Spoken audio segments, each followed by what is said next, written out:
Ayan po. Magandang tanghali po sa inyo mga kausbaw ko. Kain po tayo. Meron po tayong kinamatisang isda. Galunggong po.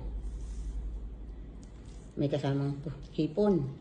At meron na tayong mga buto. Patani daw ang tawag dito. Pero iba yung tsura ng patani kaysa sa patani natin. Yan o, meron din ho tayong kusa. At saka Baguio beans. Or beans. Ayan o, kain po tayo. Uy, mainit. Kain po.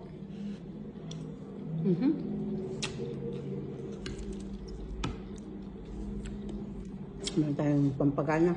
Sili. Na may kalamansi. Lemon. Patis. Kain po.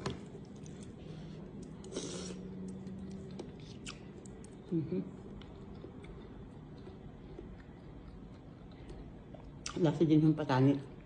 Parang si Basti sa Pilipinas.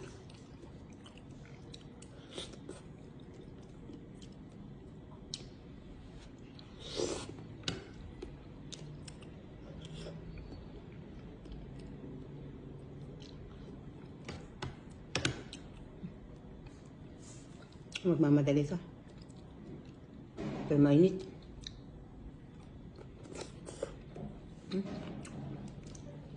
Masarap yung luto na ganun.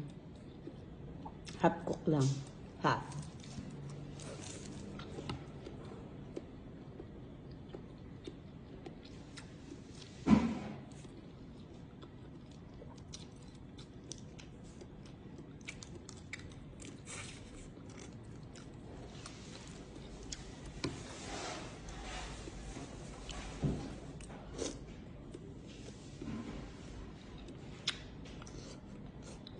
Init.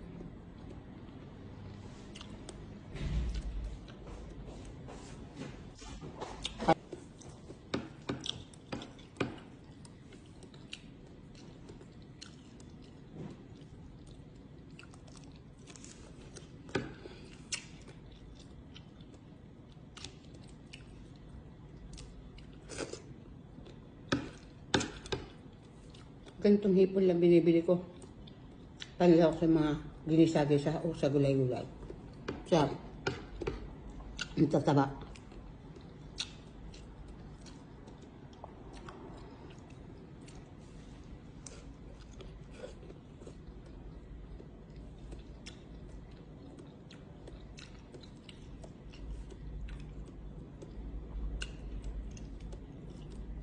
Tapos yung isda manamis-namis.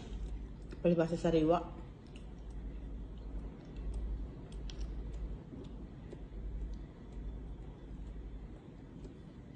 Sasagsaw mo sa patis na maanghang.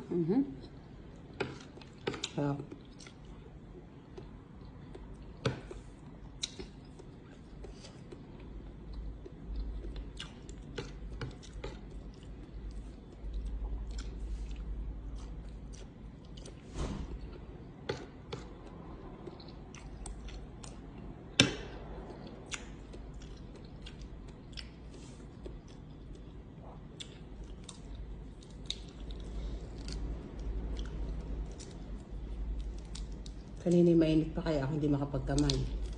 Kasi dinigil kami kutsara.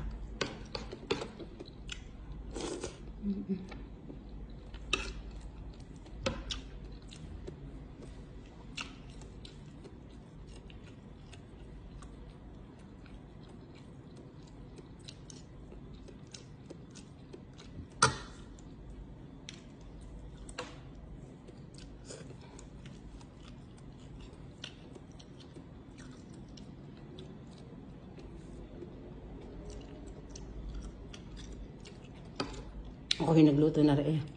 Nilagyan kong kamatis na mapulang-mapula. Akin nilamas. Halos luya.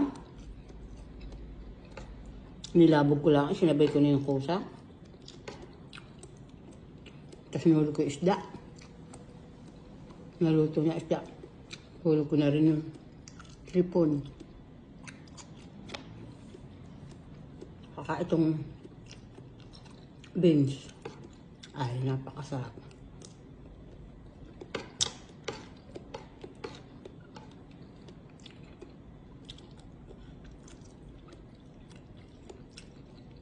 Sarap din siya. Para sa chicharo, malalaki. Meron tayo sa atin. Pero ang binili ko yung may mga buto kasi buto ang gusto ko. Parang patani. Pero pag mura pa siya, para sa charo, pwede igisa. Pwede panlaki gulay. Panlagay sa pansit. Pero hindi siya chicharo ha, kasi mas malakas siya kaysa sa chicharo. Sarap lang. Yung buto niya lahat, para ng patani.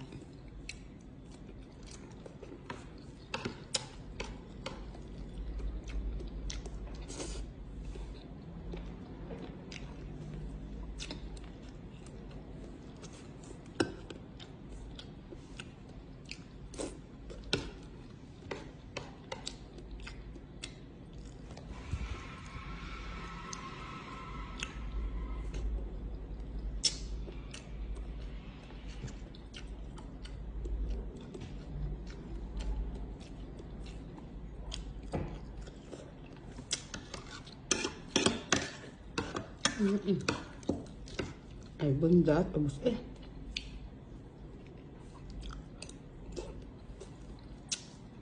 sariwa, bagong pisas. Ito bagong pitas din. Galing sa farm ng kapatid ni Lola.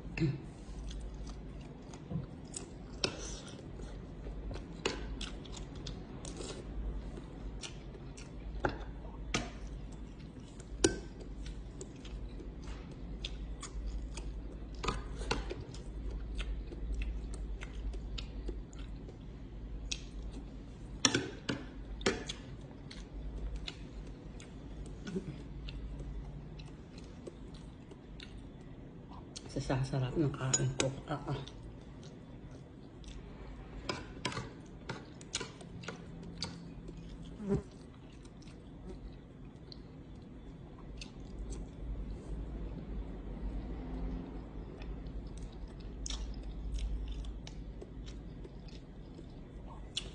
Pang ito mga gulay at isda ang ulam ko. Mas gusto ko pa sa mga karneng manok.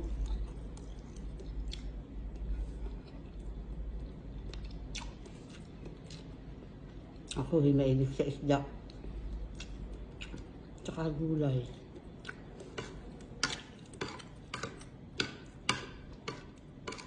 Kahit gulay lang ako, may tuyo. Pwede na ako.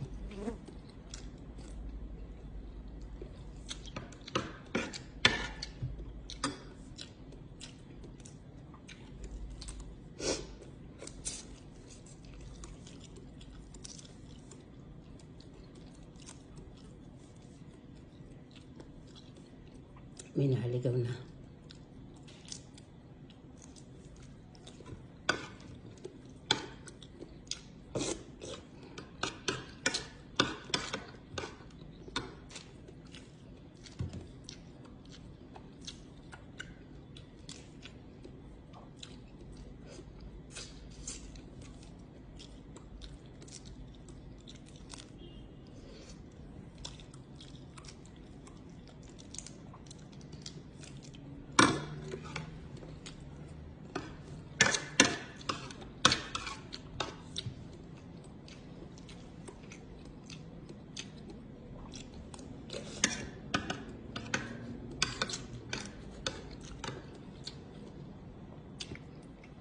Sarap ng kain ko. Swabe.